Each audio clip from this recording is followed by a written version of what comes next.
இந்திய கம்யூனிஸ்ட் கட்சியின் தமிழ்நாடு மாநில 26வது மாநாடு வருகிற ஆகஸ்ட் 15 முதல் 18 வரை சேலம் மாநகரத்தில் நடைபெற இருக்கிறது.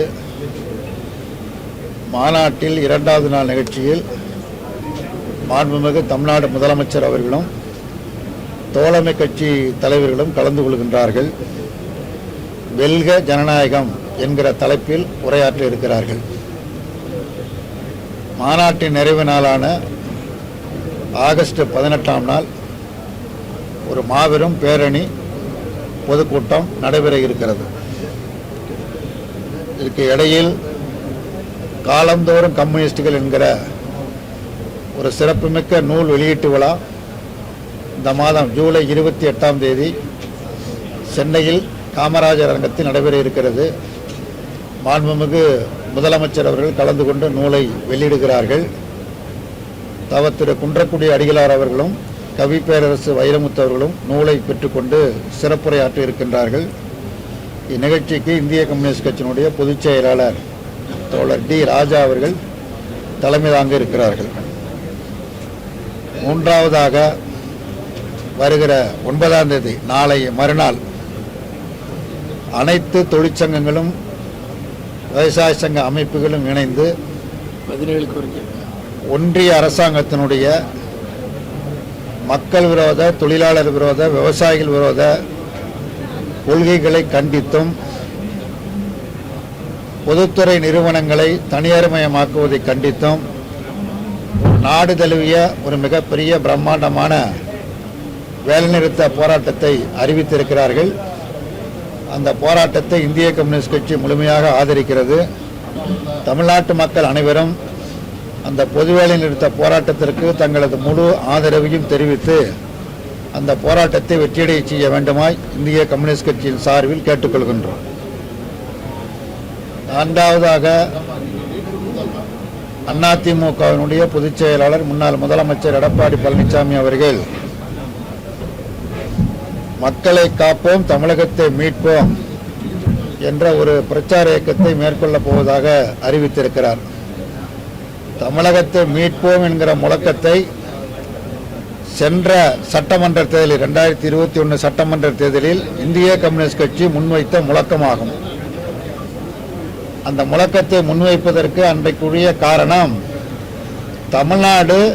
தமிழ்நாட்டை அதிமுக ஆட்சி நடத்தி கொண்டிருந்தது. தமிழ்நாட்டை பிஜேபிக்கு அடகு வைத்திருந்தார்கள். பிஜேபியினுடைய ஆட்சிக்கு உட்பட்ட ஆட்சியாக, கட்டுப்பட்ட ஆட்சியாக, அனைத்து மக்கள் விரோத கொள்கைகளையும் ஆதரிக்கக்கூடிய ஆட்சியாக அந்த ஆட்சி இருந்தது. அதனால் அந்த முழக்கத்தை அன்று நாட்கு முன்வைத்தோம். இன்றைக்கு எடப்பாடி அவர்கள் தமிழகத்தை மீட்போம், யாரிடமிருந்து மீட்கப் போகிறார் என்பதற்கான பதிலை சொல்ல வேண்டும். எடப்பாடி பழனிசாமி அவர்கள்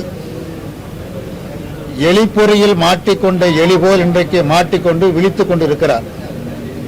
தப்ப முடியாத அளவிற்கு தவிர்த்து கொண்டிருக்கிறார். பாரதிய ஜனதா கட்சி என்கிற எலிப்பொறிக்குள் எடப்பாடி பழனிசாமி வசமாக மாட்டிக்கொண்டார். அது இருந்து மீள முடியாமல் இன்றைக்கு தவிக்கிற நிலையில் பாஜகவோடு அதிமுக அணி சேர்ந்ததை அந்த கட்சியினுடைய தொண்டர்கள், கீழ்மட்ட தொண்டர்கள் எவரும் ஏற்கவில்லை, நிராகரித்துக் கொண்டு இருக்கிறார்கள். ஆகவே தன்னை காப்பாற்றிக் கொள்வதற்காக ஒரு பிரச்சார பயணத்தை மேற்கொள்கிறார்.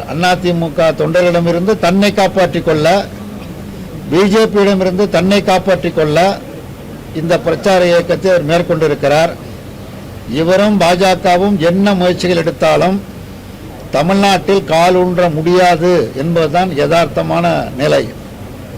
அமித்ஷா சொல்லுகிறார் கூட்டணி ஆட்சி என்கிறார். இன்று வரையில் அதை மறுத்து எடப்பாடி பழனிசாமி பேசவில்லை. கூட்டணி ஆட்சி இல்லை, எங்கள் கட்சியின் ஆட்சிதான் என்று எடப்பாடி பழனிசாமி சொல்லவில்லை. அதே மாதிரி தமிழ்நாட்டினுடைய முதலமைச்சர் யார் என்கிற கேள்விக்கு அமித்ஷா சொல்லுகிற பதில் அது அதிமுக முடிவு செய்யும் என்கிறார். அதிமுக தொண்டர்கள் எடப்பாடி தான் முதலமைச்சர் வேட்பாளர் என்று சொல்லுகிறார்கள். ஆனால் அமித்ஷா இதுவரையில் கூறவில்லை.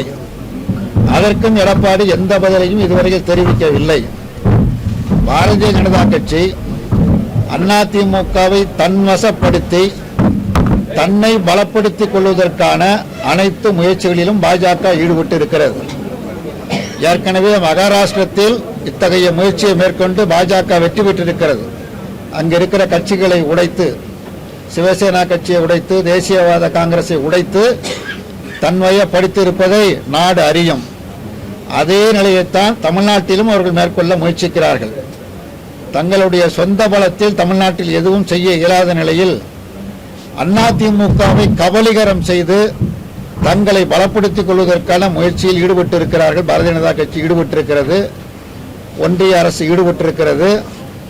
அப்படி அவர்கள் ஈடுபட்டிருப்பதற்கு எடப்பாடி அவர்கள் துணை போய்விட்டார்கள். அதிலிருந்து தன்னை தற்காத்துக் கொள்ள முயற்சிகளை மேற்கொண்டு இருக்கிறார். அவ்வளவுதான்.